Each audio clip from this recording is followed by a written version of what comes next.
October পর্যন্ত শিল্পে gas সংকট হবে না, তিতাস এমন দাবি করলেও চাহিদা মতো গ্যাস না পাওয়ার অভিযোগ অনেক কারখানায়। কুরিয়ারের গাফিলতিতে লোকসানে রাজশাহীর আমের অনলাইন বিক্রেতারা, অভিযোগ পেলে ব্যবস্থার আশ্বাস ভোক্তা অধিকারের। এবার প্রায় 1 লাখ পরীক্ষার্থী কমেছে এইচএসসিতে। পড়াশোনায় অনীহা, অসচ্ছলতা ও বাল্যবিয়েকে দায়ী করছেন বিশ্লেষকরা। যুক্তরাষ্ট্র ইসরায়েলের হামলায় ইরানের পরমাণু কর্মসূচি পিছিয়েছে কয়েক মাস, ধ্বংস হয়নি মার্কিন গোয়েন্দা প্রতিবেদনের তথ্য।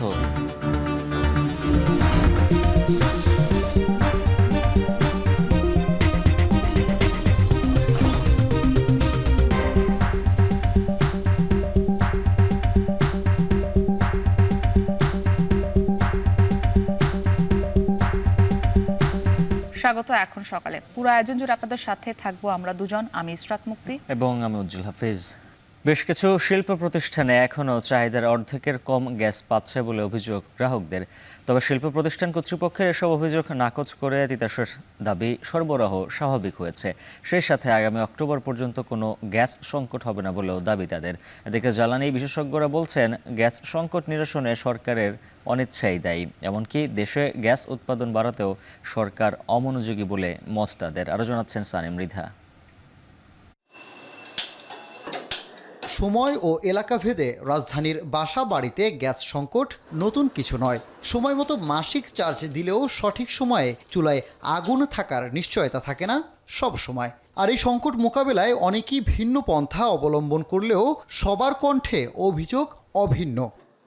কখনো বাইরে থেকে খাবার অর্ডার করে আনতে হচ্ছে, কখনো অন্য ধরনের কোনো ব্যবস্থা করতে হচ্ছে, বাট চুলা জ্বলছে না। রাইস কুকার, ইলেকট্রিক কুকার এগুলোর উপর ডিপেন্ডেন্ট হয়ে যাচ্ছে। ওখান দিয়ে আবার দেখা যাচ্ছে ইলেকট্রিক বিল বেড়ে যাচ্ছে। কিছুক্ষণ রাঁধতে পারি, কিছুক্ষণ রাঁধতে পারি না, আবার এমন সময় বার্তর্কে বয়ে গেছে জায়গা। আবাসিক এলাকার বাসা বাড়ির মতো দীর্ঘদিন ধরেই গ্যাস সংকটে ভুগছে দেশের শিল্প খাত। এমনকি এই সংকট চরমে পৌঁছে এরই মধ্যে একাধিক প্রতিষ্ঠান বন্ধ হয়েছে। এলএনজি সরবরাহ স্বাভাবিক হওয়ার পর এই সমস্যা নিরসন হবে বলে যে দাবি করেছেন জ্বালানি উপদেষ্টা, আমরা বাস্তবে দেখতে চাই সেই সংকট কতটা কেটেছে। সরকারের পক্ষ থেকে জ্বালানি সংকট নিরসনের কথা বলা হলেও সাভার আশুলিয়ায় বেশিরভাগ শিল্প প্রতিষ্ঠানে চাহিদা অনুযায়ী মিলছে না গ্যাস। এমনকি নারায়ণগঞ্জে একাধিক শিল্প কলকারখানাতেও শতভাগ গ্যাস সরবরাহের ঘাটতির অভিযোগ রয়েছে। তারা বলছেন, গড়ে চাহিদার থেকে কম সরবরাহ হচ্ছে। খুব যে বেশি উন্নতির লক্ষ্য আমরা দেখছি এমনটা নয়, কম আর বেশি আগের মতোই আছে। এটাকে দীর্ঘমেয়াদী পরিকল্পনার আওতায় নিয়ে এসে এটাকে সমাধানের উদ্যোগ নিতে হবে। আমার যেমন যদি আপনার ফুল পাওয়ার গ্যাস লাগে তাহলে 75 থেকে 90 হলে আমার ফুল পাওয়ার চলে এবং সবকটা ফ্লোর চলে। কিন্তু আমরা কিছুদিন ধরে লক্ষ্য করছি যে 70 তো দূরের কথা, আমরা 4, 5, ইভেন কি 10, 12 যখন এই পর্যায়ে তখন জেনারেটর বন্ধ হয়ে যায়, বয়লার বন্ধ হয়ে যায়, টোটাল উৎপাদনটা বন্ধ হয়ে যায়। বর্তমানে গ্যাসের পাশাপাশি বিকল্প জ্বালানি দিয়ে এসব প্রতিষ্ঠান টিকিয়ে রাখতে হচ্ছে বলে দাবি শিল্প মালিক ও ব্যবস্থাপকদের। বলছেন, দীর্ঘমেয়াদে এমন চললে পোশাক খাত সহ বিভিন্ন ব্যবসা টিকিয়ে রাখা কঠিন হবে। যখন আমার গ্যাস থাকবে না, আমার অটোমেটিক্যালি আমাকে অন্য সোর্স করতে হবে, এলপিজি বা আদার্স। তখন কিন্তু আমার কস্টিংটা হিউজ বেড়ে যায়। তখন কিন্তু আমার টার্গেটের, আমি যে কাস্টমারের কাছ থেকে যেটা অর্ডার নিছি ওটা কিন্তু আমি প্রফিট করতে পারতেছি না। অলরেডি আমি ব্যাকওয়ার্ড লিঙ্কে যাই। যে মালটা গরম করতে যে পরিমাণে গ্যাসের প্রয়োজন হয়, যদি গ্যাসের প্রেশার কম থাকে তখন গ্যাসের কনজামশনটা বেশি লাগে, তো তখন কিন্তু আমাদের কস্টিংটাও বেড়ে গিয়েছে। এইরকম পরিস্থিতি আমরা অনেকবারই ফেস করেছি এবং ক্ষতির সম্মুখীন হয়েছি। তবে এসব অভিযোগ অস্বীকার তিতাসের। বেশিরভাগ শিল্প প্রতিষ্ঠানই চাহিদা মতো সরবরাহ পাচ্ছে বলে দাবি সংস্থাটির। বড় কোনো দুর্যোগ না হলে আগামী সেপ্টেম্বর পর্যন্ত এই সরবরাহ অব্যাহত থাকবে বলেও জানায় তিতাসের এই কর্মকর্তা। জুনের পর থেকে কিন্তু আমাদের ইন্ডাস্ট্রিতে আর কোনো কমপ্লেইন নাই। ঈদের পরেও কিন্তু পরিস্থিতি খুবই ভালো ছিল। আমরা যেটা মনিটর করছি যে কোনো ইন্ডাস্ট্রি থেকে আমাদের কোনো কমপ্লেইন আসেনি। কিছু তো আপনার থাকবে যেখানে যারা রিমোট তারা পাবে না, কারণ আপ স্ট্রিমে তারা একটু ভালো গ্যাস পাবে, ডাউন স্ট্রিমের দিকে প্রেশার একটু কমতে থাকবে। তারপরেও কিন্তু যেই সিচুয়েশনটা মেয়ের আগে ছিল তার চেয়ে অনেক অনেক বেশি ডেভেলপ করেছে। অব্যাহতভাবে কমছে দেশে গ্যাসের উৎপাদন, বাড়ছে এলএনজি চাহিদা। জ্বালানি বিশেষজ্ঞরা বলছেন গ্যাস সংকট নিরসনে সরকারের সদিচ্ছার অভাব রয়েছে। পাশাপাশি আমদানি নির্ভরতা কমিয়ে গ্যাস উৎপাদনে জোর দেওয়ার তাগিদ তাদের। আমরা তো অনুসন্ধানই করছি না ঠিকমতো। সরকারের বিবেচনায় আছে যে এলএনজি রপ্তানি আমদানি আমাদের বেশি বেশি করতে হবে, আমাদের দেশীয় গ্যাস সরবরাহ কমতে থাকবে। আমরা দেশীয় গ্যাস সরবরাহ বাড়ানোর জন্য বলছি, উদ্যোগ নিচ্ছি, কিন্তু সেটা কার্যকর হবে সেটা সরকারের আচরণেই প্রমাণ পাওয়া যাচ্ছে না। পেট্রোবাংলার তথ্যে দৈনিক গ্যাসের চাহিদা প্রায় 400 কোটি ঘনফুট, যেখানে প্রতিদিন সরবরাহ হচ্ছে 270 থেকে 280 কোটি ঘনফুট। এর মধ্যে সবচেয়ে বেশি সরবরাহ হয় শিল্প ও ক্যাপটিভে। সানিম মৃধা, এখন, ঢাকা। ঢাকা বিশ্ববিদ্যালয়ের টিএসসি এলাকায় মঙ্গলবার রাতে ককটেল বিস্ফোরণের ঘটনা ঘটেছে। এই ঘটনায় তীব্র নিন্দা জানিয়ে ষড়যন্ত্রকারীদের চিহ্নিতের দাবি জানিয়েছে গণতান্ত্রিক ছাত্র সংসদ। মঙ্গলবার রাত 10:30টার দিকে রাজু ভাস্কর্যের পাদদেশে একটি ককটেল বিস্ফোরণ হয়। তবে কে বা কারা এই ঘটনা ঘটিয়েছে তা চিহ্নিত করা যায়নি। এই ঘটনার প্রতিবাদে ঢাকা বিশ্ববিদ্যালয় এলাকায় তাৎক্ষণিক বিক্ষোভ মিছিল করে বাংলাদেশ গণতান্ত্রিক ছাত্র সংসদ। টিএসসি থেকে শুরু করে প্রক্টর অফিস পর্যন্ত মিছিল নিয়ে আসে সংগঠনটি। পরে সংক্ষিপ্ত সংবাদ সম্মেলনে গণতান্ত্রিক ছাত্র সংসদের আহ্বায়ক বলেন, যারা ডাকসুকে বানচাল করতে চায় তাদের ছাড় দেওয়া হবে না। জাতিকে নেতৃত্বহীন করতে সব শিক্ষা প্রতিষ্ঠানের ছাত্র সংসদ বন্ধ রাখা হয়েছে মন্তব্য করে তিনি বলেন, গণ অভ্যুত্থান পরবর্তীতে যখন তা প্রস্তুত তখন একটু অপশক্তি তা রুখে দিতে চাচ্ছে।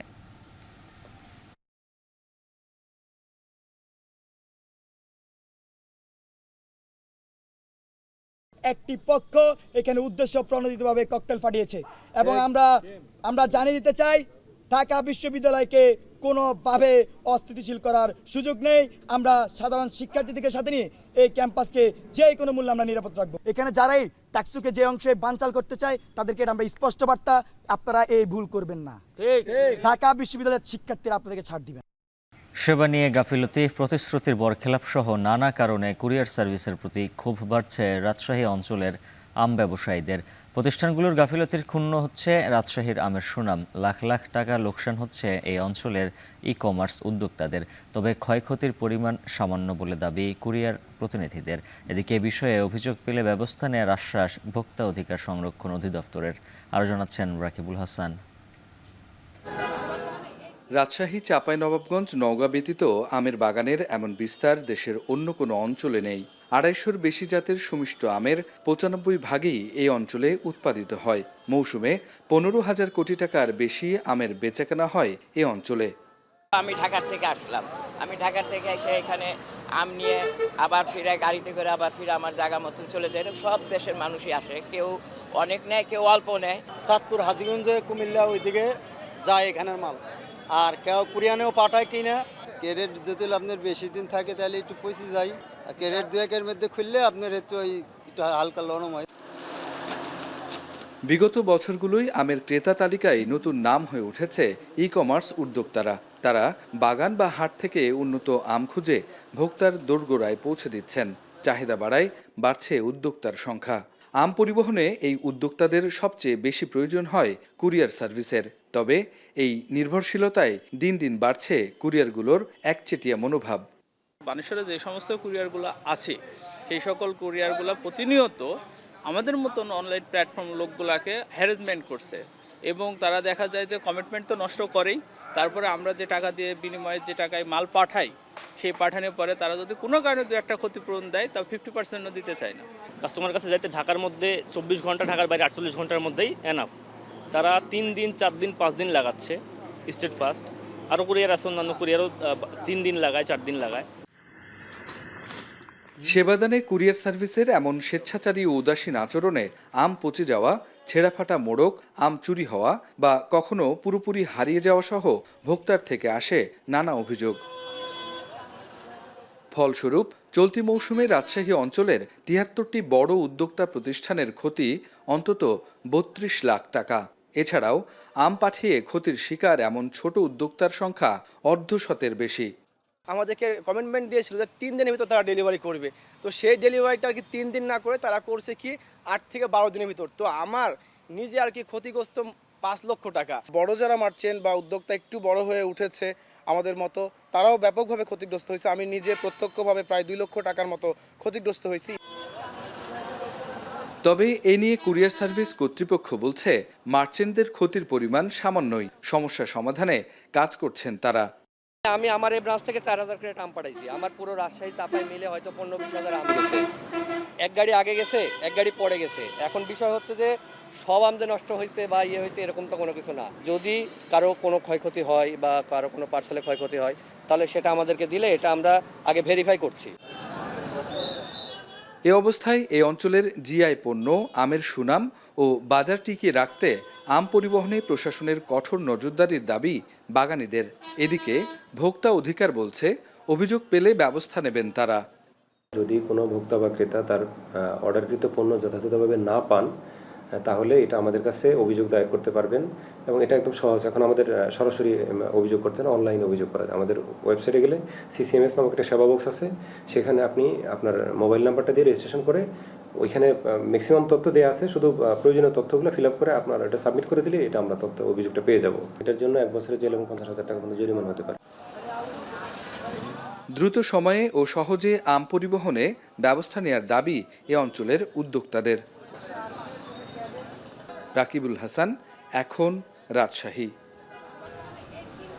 কাল শুরু হচ্ছে এইচএসসি ও সমমানের পরীক্ষা। এবার অংশ নেবে 12,51,111 জন পরীক্ষার্থী। পরীক্ষার প্রস্তুতির জন্য প্রয়োজনীয় সময় পেলেও করোনা ও ডেঙ্গুর কারণে শেষ পর্যন্ত সব পরীক্ষা হওয়া না হওয়া নিয়ে শঙ্কা তাদের। আর গত বছরের চেয়ে এবছর প্রায় 1 লাখ পরীক্ষার্থী কমার কারণ হিসেবে পড়াশোনায় অনীহা, আর্থিক অসচ্ছলতা এবং বাল্য বিয়েকেই কারণ হিসেবে মনে করছেন শিক্ষাবিদরা। আন্তঃশিক্ষা বোর্ড বলছে ইতিমধ্যে পরীক্ষার সব প্রস্তুতি সম্পূর্ণ করা হয়েছে, প্রশ্ন ফাঁসের গুজব এড়াতেও নেওয়া হয়েছে সব ব্যবস্থা। ফরহাদ বিনুরের প্রতিবেদন। বৃহস্পতিবার শুরু হচ্ছে এইচএসসি ও সমমানের পরীক্ষা। এটি অন্তর্বর্তী সরকারের অধীনে দ্বিতীয় কোনো পাবলিক পরীক্ষা। এবার 11টি শিক্ষা প্রতিষ্ঠানের অধীনে 9,314টি শিক্ষা প্রতিষ্ঠানের 12,51,111 জন পরীক্ষার্থী, যেখানে ছাত্রের চেয়ে ছাত্রীর সংখ্যা 15,000-এরও বেশি।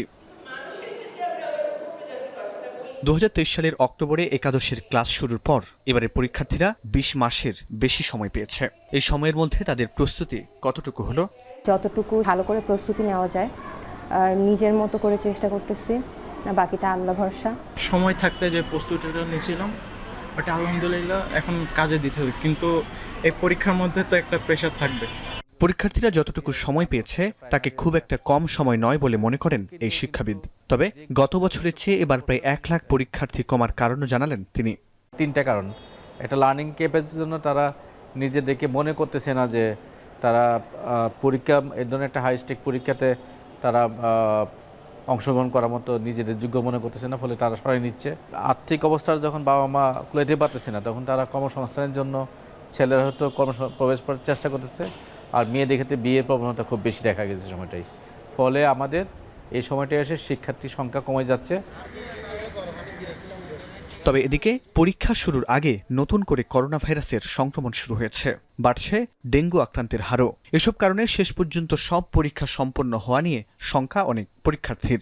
এজন্য কেন্দ্রে প্রয়োজনীয় ব্যবস্থা নেওয়ার দাবি তাদের।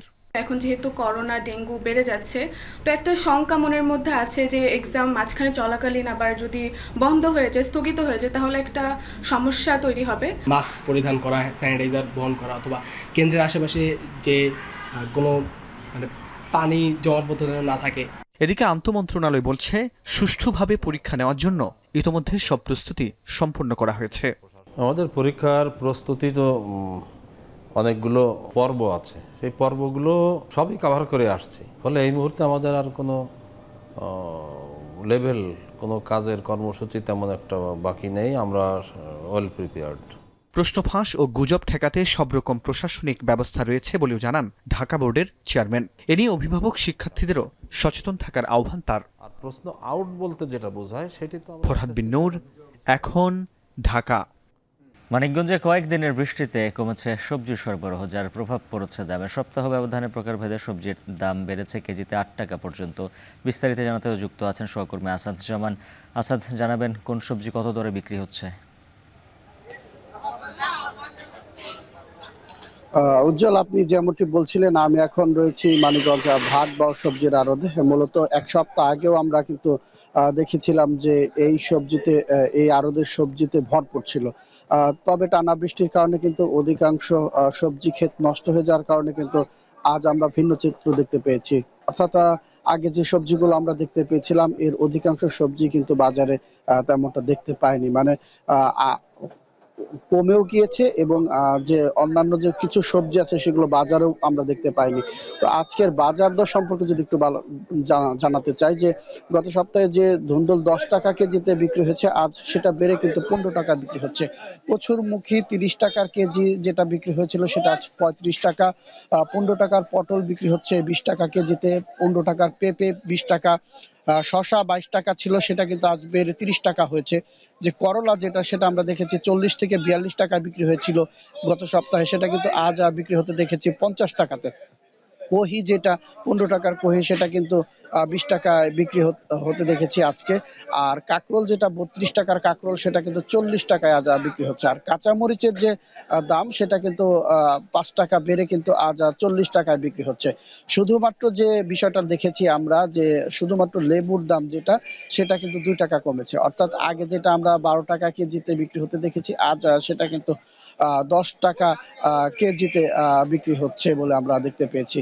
তো আমরা এখানে কথা বলেছি পাইকারদের সাথে, তারা আমাদেরকে জানিয়েছেন যে এই যে এই মাসে, যে চলতি মাসেই বেশ কয়েকবার টানা বৃষ্টি হলো, সেক্ষেত্রে কিন্তু যে সবজি ক্ষেতগুলো রয়েছে সেগুলো কিন্তু অধিকাংশ নষ্ট হয়ে গিয়েছে পানি জমে থাকার কারণে, যার কারণে কিন্তু এই প্রভাবটা পড়েছে সবজির বাজারে। তারা জানিয়েছেন যে কয়েক সপ্তাহ লাগবে এই নতুন যে গাছগুলো রোপণ করেছিল সেগুলো সবজির ফলন আসতে বেশ কয়েক সপ্তাহ লাগবে। এতে করে কিন্তু সবজির দামটা কয়েক সপ্তাহের মতো কিন্তু এরকম ঊর্ধ্বমুখী থাকবে। অপরদিকে আমরা কথা বলেছি খুচরা ব্যবসায়ীদের কাছে, তারা জানিয়েছে যে সবজির দাম বেড়ে যাওয়ায় কিন্তু তাদের প্রভাবটা পড়েছে হচ্ছে খুচরা বাজারেও। সেক্ষেত্রে এখানে যে টাকা দিয়ে কিনতে হয় তার চেয়ে কিন্তু 5 থেকে 15 টাকা বা 10 টাকা বেশি দরে তাদেরকে বিক্রি করতে হয় বলে জানিয়েছেন তারা। তো আরেকটি বিষয় জানাতে চাই, যে ক্ষেত্রে এই জায়গায় যে আগে 20-25-50 লাখ টাকার মতো সবজি বিক্রি হতো, সেটা কিন্তু কমে এখন দেখা গিয়েছে 30 থেকে 35 লাখ টাকায় নেমে এসেছে। তো আরেকটা বিষয় যেটা অবগত করতে চাই, যে এখানে যে বাজার যত দূরে, সেই বাজারের সবজির দাম কিন্তু খুচরা বাজারে সবচেয়ে বেশি পড়ে বলে আমরা জানতে পেরেছি। তো উজ্জ্বল, এই ছিল আমার কাছে সবজি বাজার থেকে সবশেষ সংবাদ। মানিকগঞ্জ থেকে সবজির দাম দর জানাচ্ছিলেন সহকর্মী আসাদ জামান। এদিকে সবজির দাম ওঠানামা করলেও মাগুরায় গরু ও খাসির মাংসের বাজার রয়েছে অপরিবর্তিত। বিস্তারিত জানাতে যুক্ত আছেন সহকর্মী বিশ্বজিৎ। বাপি, আমিষের বাজারের খোঁজ খবর জানাবেন।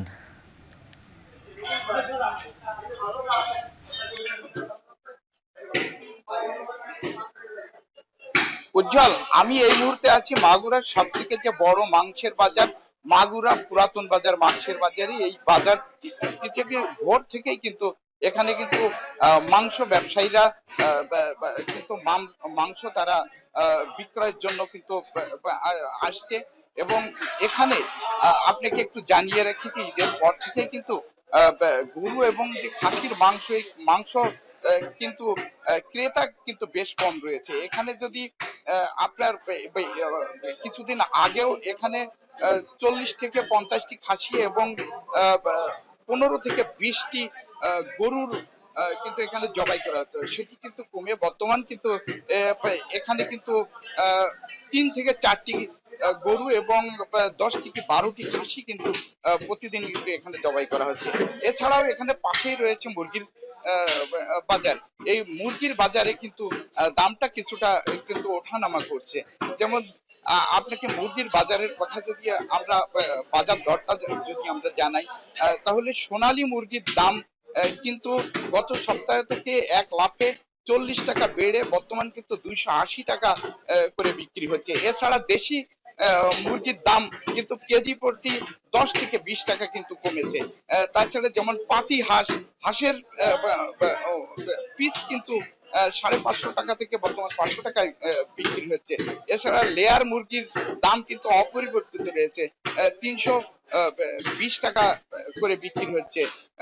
তো আমরা এখানে ব্যবসায়ীদের সাথে কথা বলেছি, তারা যেটা জানিয়েছে যে গত কুরবানি ঈদের পর থেকেই কিন্তু গরু এবং যে খাসির মাংসের দাম কিন্তু অপরিবর্তিত থাকলেও কিন্তু ক্রেতা কিন্তু অনেকটাই কিন্তু এখানে ক্রেতাদের যে সমাগম কিন্তু কম হচ্ছে, যার কারণে এখানে কিন্তু বেশ তারা কিন্তু যে মাংসর যে বাজারটা কিন্তু বেশ কিন্তু দুর্বল হয়ে পড়েছে।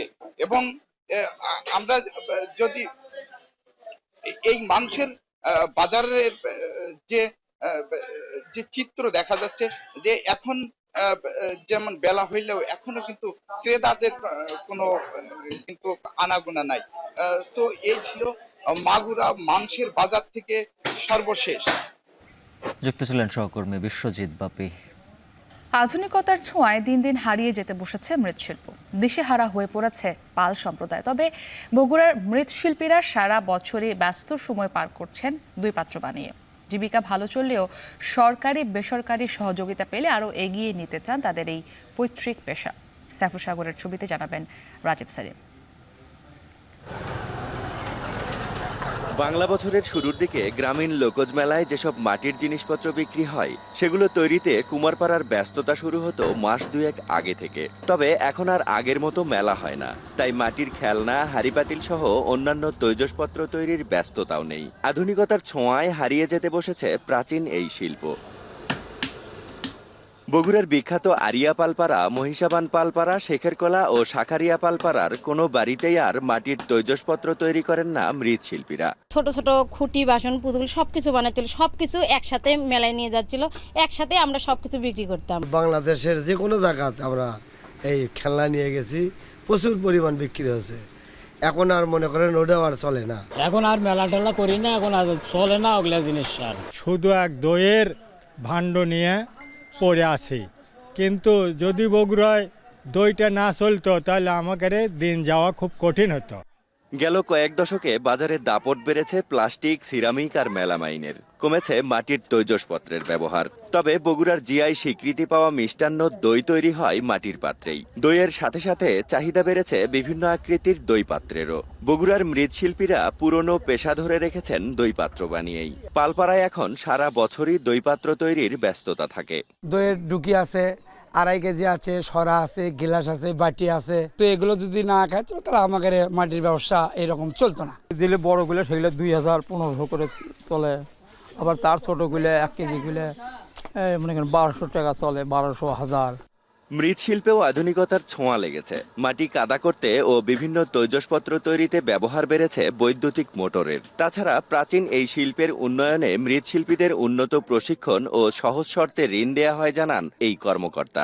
উদ্যোক্তাদের প্রমোট করার জন্য প্রতি বছর মেলার আয়োজন করছি।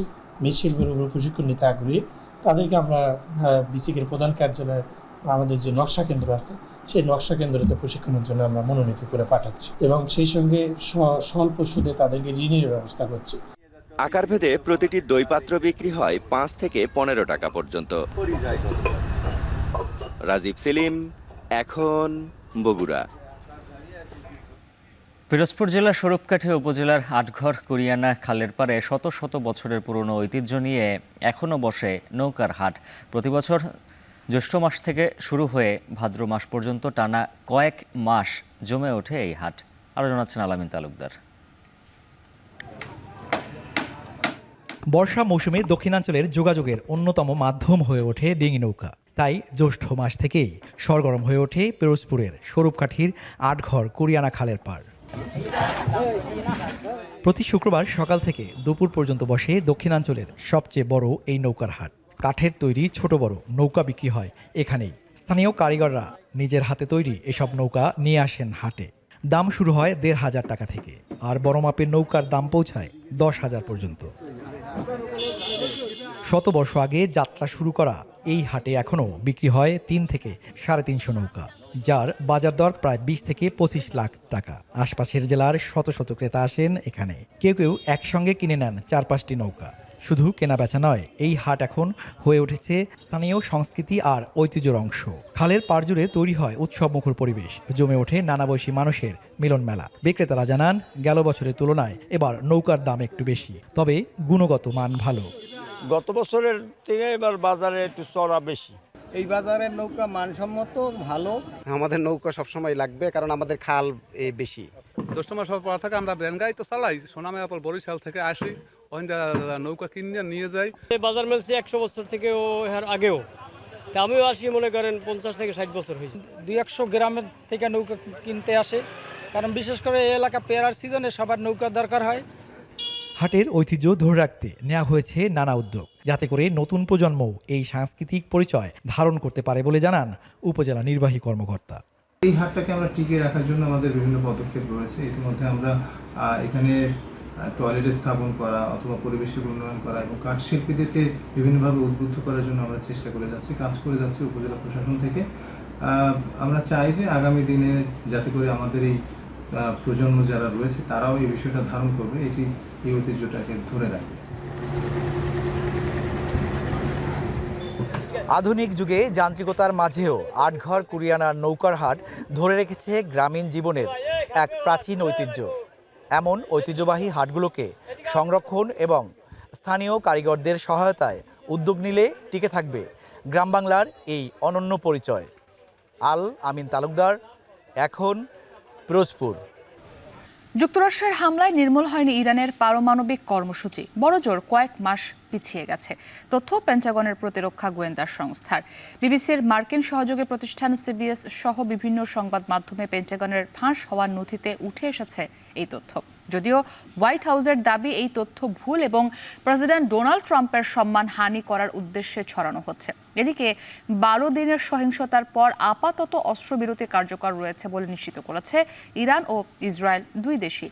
জাতির উদ্দেশ্যে দেয়া ভাষণে একে ইসরায়েলের ঐতিহাসিক জয় বলে দাবি করেছেন দেশটির প্রধানমন্ত্রী বেনিয়ামিন নেতানিয়াহু। যদিও ইরানের বিরুদ্ধে অভিযান শেষ হয়নি বলেও জানিয়েছেন তিনি। অন্যদিকে জনতার কল্যাণে যুদ্ধে ইতি টানতে ইরান প্রতিশ্রুতিবদ্ধ ছিল এবং সহিংসতায় বিধ্বস্ত আবাসিক এলাকা ও পরিষেবামূলক অবকাঠামো পুনর্নির্মাণ কাজ শুরু হয়েছে বলে জানিয়েছে দেশটির প্রেসিডেন্ট মাসুদ পেজেশকিয়ান।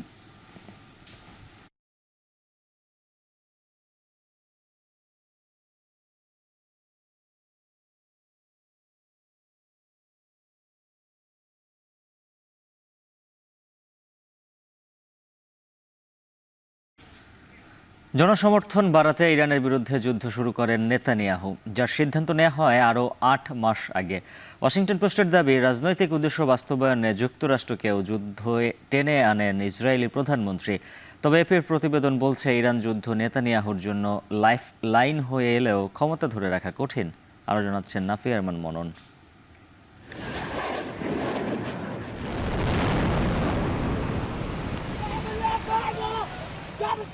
7 অক্টোবর 2023 হামাসের ছোড়া প্রায় 4500 রকেটের আঘাতে কেঁপে ওঠে ইসরায়েল। 77 বছরের ইতিহাসে এমন ঘটনা কখনোই দেখেনি ইহুদি ভূখণ্ড। প্রাণ হারান প্রায় 2000 মানুষ।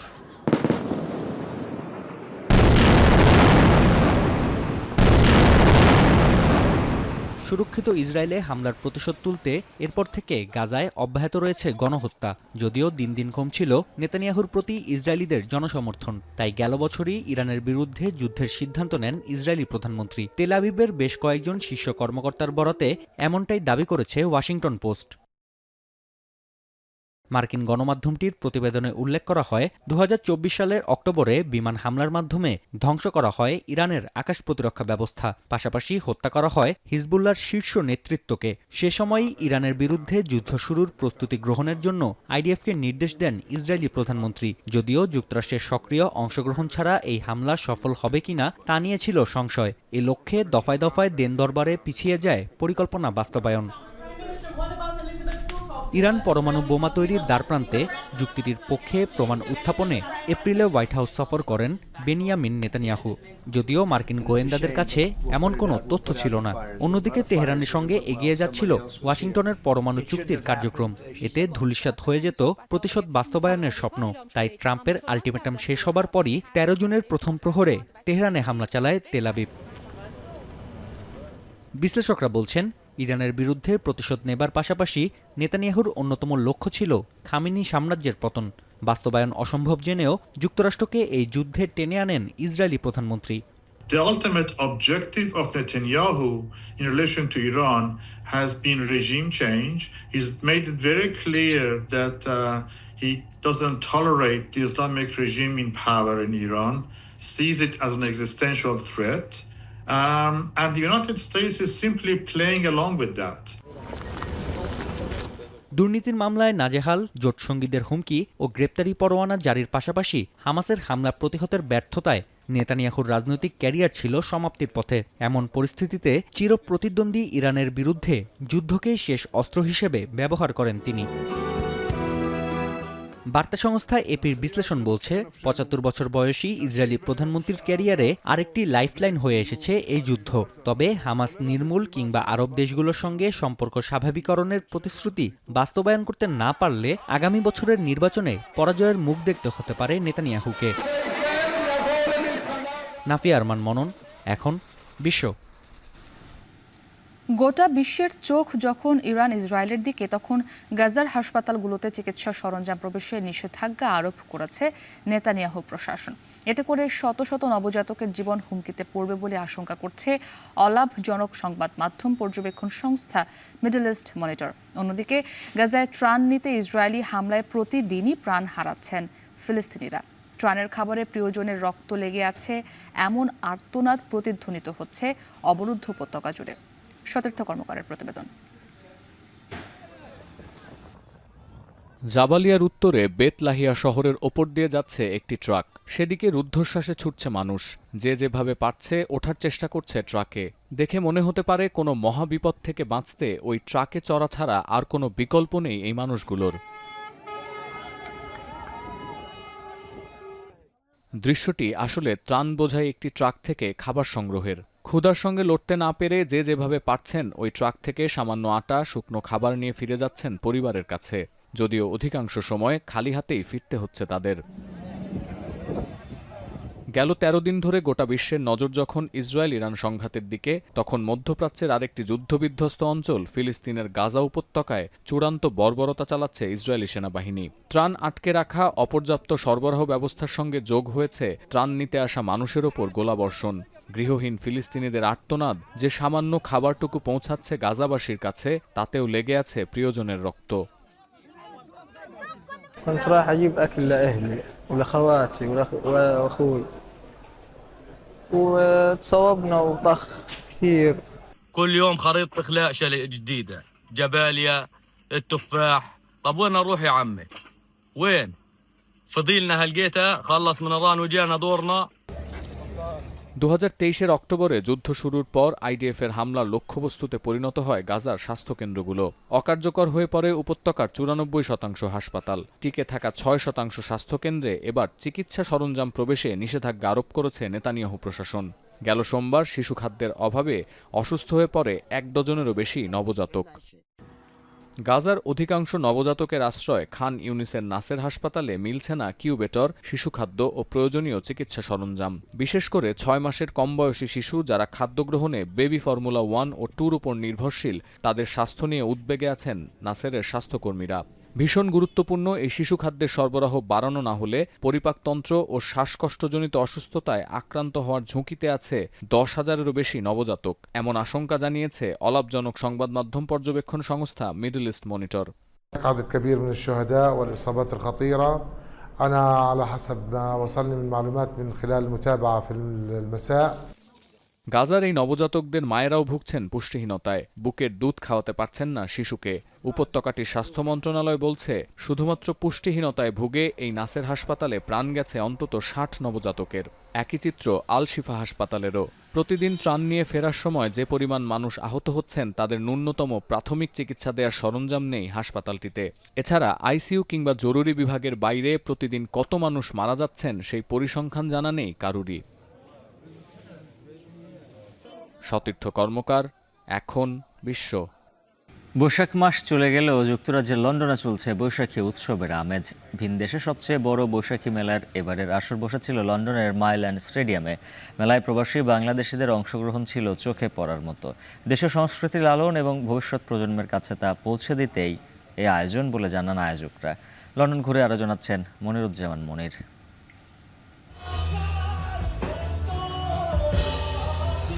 লন্ডনের ঐতিহ্যবাহী বৈশাখী মেলা যেন ভিন দেশে বাংলা সংস্কৃতি ও ঐতিহ্যের এক টুকরো প্রদর্শনী। দেশের বাইরে নিজস্ব সংস্কৃতির সবচাইতে বড় এই আয়োজন শুধু বাঙালির পরিচয়ই বহন করে না, ভূমিকা রাখে মাতৃভূমির সাথে সংযোগের সেতু বন্ধনেও। মেলার বিভিন্ন স্টল পরিদর্শন করে লন্ডনের মাটিতে এক টুকরো বাংলাদেশকে দেখার অনুভূতি জানালেন যুক্তরাজ্যের দায়িত্বরত বাংলাদেশের হাই কমিশনার। এত দর্শকদের সমাগম দেখে খুব ভালো লাগছে, মনে হচ্ছে যে লন্ডনের মাটিতে একটা ছোট্ট বাংলাদেশ, তো সবার উৎসাহ উদ্দীপনা দেখে অত্যন্ত ভালো লাগছে।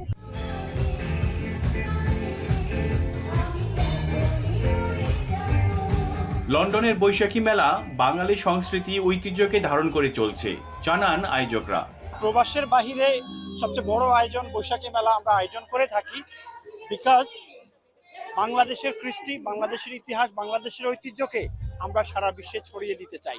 দেশের বাইরে দেশের সংস্কৃতি ছড়িয়ে দিতে, বাংলা গান গাইতে খুবই ভালো লাগে, এই অনুভূতিটা আসলে অন্যরকম।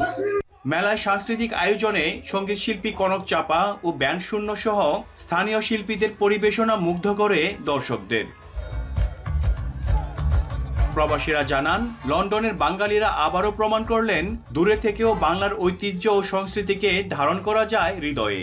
বাংলাদেশের বাইরে এত বড় একটি মেলাতে আসতে পেরেছি, এর জন্য অনেক ভালো লাগছে। আসলে মনে হচ্ছে আমি বাংলাদেশে আছি। আমি এখানে পারফর্ম করছি, আর এখানে পারফর্ম করে আমার অনেক ভালো লাগছে।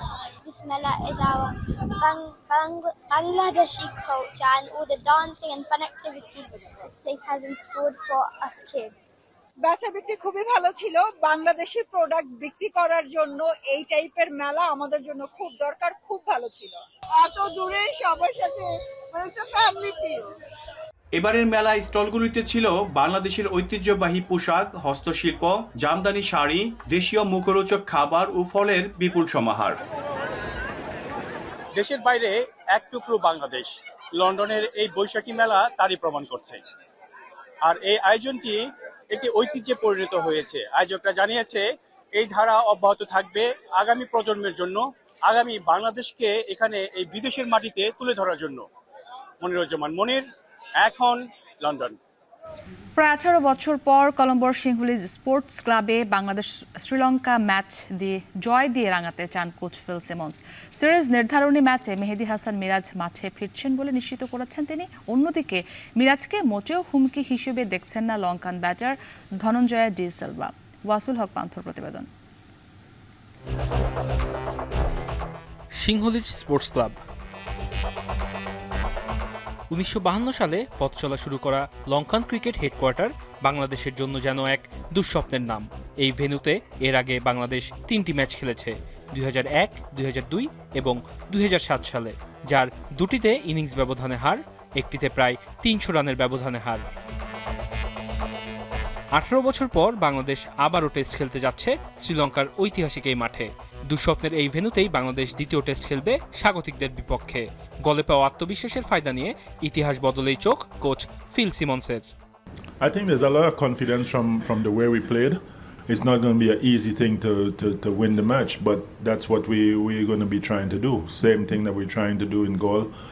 I'm the type of person when I go into a match, I'm looking to win and find the best way to win it. So we're going to be trying to win this test match. গলে প্রথম টেস্টে জ্বরের কারণে খেলতে পারেননি মেহেদী হাসান মিরাজ। কলম্বোতে যে ফিরছেন তা নিশ্চিত করেছেন কোচ। যদিও তাকে ফেরাতে বিজয় নাকি নাইম, কে বাদ পড়বেন? Miraz coming back in, he will do what he has to do, but everybody else still has to do their job. It depends on what we see today. As I say, we haven't seen it, we just got here. So it depends on what we see today and how we think it will play.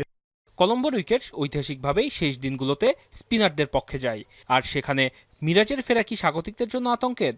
Lankan batter যেন তুড়ি মেরে উড়িয়ে দিলেন সেই প্রশ্নকে। I don't think so. He played the last couple of test matches as well at home conditions in Bangladesh, so it's not huge threat, but he's performing well for their countries and as well as our players. So I think it's going to be a good game. বাংলাদেশের বর্তমান দলে কারো এসএসসিতে খেলার অভিজ্ঞতা নেই। নতুন মাঠে সতেজ মানসিকতা ও গলে পাওয়া আত্মবিশ্বাস কলম্বোতে কতটুকু কাজে লাগাতে পারে সেটাই দেখার বিষয়। ওয়াসিউল হক পান্থ, এখন। এশিয়ান কাপ বাছাই পর্বে কঠিন চ্যালেঞ্জ পাড়ি দিয়ে মূল পর্বে খেলতে চান অধিনায়ক আফিদা খন্দকার। এদিকে নারী ফুটবলে আরও বেশি উন্নতি করতে জুনিয়রদের সুযোগ দেয়া গুরুত্বপূর্ণ বলে জানিয়েছেন দলের coach Peter Butler. Asian cup বাছাই পর্বের মিয়ানমারের উদ্দেশ্যে দেশ ছাড়ার আগে বাফুফে ভবনে সংবাদ সম্মেলনে এসব কথা বলেন কোচ। আরও জানাচ্ছেন শরীফ রওশন। দক্ষিণ এশিয়ার শ্রেষ্ঠত্বের মুকুটজয়ী নারীদের সামনে এবার এশিয়ার মহাদেশীয় শ্রেষ্ঠত্ব অর্জনের হাতছানি। তার আগে বাংলাদেশ নারী ফুটবল দলকে পেরোতে হবে বাছাই পর্বের কঠিন বাধা। হারাতে হবে মিয়ানমার, বাহরাইন আর তুর্কমেনিস্তানের মতো শক্তিশালী প্রতিপক্ষকে। প্রতিযোগিতাকে সামনে রেখে 23 সদস্যের দল ঘোষণা করেছে বাফুফে। বাদ পড়েছেন গোলকিপার মেঘলা রানী, ফেরদৌসী আক্তার সহ মিডফিল্ডার শান্তি। দলে সুযোগ পেয়েছেন গোলরক্ষক মিলি আক্তার, স্বর্ণা রানী এবং নীলুফা ইয়াসমিন। এশিয়ান কাপ বাছাই পর্বের মতো গুরুত্বপূর্ণ ইভেন্টেও পিটার বাটলারের ঘোষিত দলে জায়গা হয়নি অভিজ্ঞ সাবিনা, সঞ্জিদা, মাসুরাদের মতো ফুটবলারদের। When you've got young players and young talent, and it's an opportunity to actually blood them, give them an opportunity to actually, it's like having a young bird. A really exciting journey, and I think Bangladesh women's football is on a very, very exciting journey moving forwards. Maybe some people may not agree with that, but that's my point of view. র্যাঙ্কিংয়ে বাংলাদেশের থেকে এগিয়ে থাকা প্রতিপক্ষ Myanmar চেনা হলেও বাকি দুই দল বাহরাইন এবং তুর্কমেনিস্তান নতুন। সেই চ্যালেঞ্জ পাড়ি দিতে জর্ডানে ত্রিদেশীয় সিরিজ শেষে কতটা আত্মবিশ্বাসী বাংলাদেশের নারীরা? কোথায় ভুল হয়েছে, কোথায় ঘাটতি ছিল সেগুলো আমাদের বোঝার ক্ষমতা হয়েছে, কারণ জর্ডান আর ইন্দোনেশিয়ার সাথে খেলার কারণে বাহরাইন, তুর্কমেনিস্তান, মিয়ানমার ওদের সাথে খেলবো, ফাইট করব, ইনশাল্লাহ ফাইট করে আমরা যেন অস্ট্রেলিয়া যেতে পারি। মিয়ানমার অনেক বেশি স্ট্রং, শুধু র্যাঙ্কিং না, তারা 5 বার Asia Cup qualifying, Asia Cup, women's Asia Cup খেলেছে 5 টাইমস, এবং তাদের হোম গ্রাউন্ড সবকিছু মিলিয়ে তারা অনেক বেশি অ্যাডভান্টেজ পাবে। যে টিমটা এখন তৈরি করা হয়েছে সেটা হচ্ছে সিনিয়র জুনিয়র মিলে যে টিম, তারা আমি মনে করি অনেক স্ট্রং টিম। 29 জুন শুরু হবে বাংলাদেশের মিশন। ধারাবাহিকভাবে বাহরাইন, মিয়ানমার এবং তুর্কমেনিস্তানের বিপক্ষে লড়বে লাল সবুজের প্রতিনিধিরা। শরীফ রওশন, এখন ঢাকা। শেষ করবে এখন সকাল। তার আগে শিরোনামগুলো আরও একবার। অক্টোবর পর্যন্ত শিল্পে গ্যাস সংকট হবে না, তিতাস এমন দাবি করলেও চাহিদা মতো গ্যাস না পাওয়ার অভিযোগ অনেক কারখানায়। কুরিয়ারের গাফিলতিতে লোকসানে রাজশাহীর আমের অনলাইন বিক্রেতারা, অভিযোগ পেলে ব্যবস্থার আশ্বাস ভোক্তা অধিকারের। এবার প্রায় 1 লাখ পরীক্ষার্থী কমেছে এইচএসসিতে। পড়াশোনায় অনীহা, অসচ্ছলতা ও বাল্যবিয়েকে দায়ী করছেন বিশ্লেষকরা। যুক্তরাষ্ট্র ইসরায়েলের হামলায় ইরানের পরমাণু কর্মসূচি পিছিয়েছে কয়েক মাস, ধ্বংস হয়নি মার্কিন গোয়েন্দা প্রতিবেদনের তথ্য।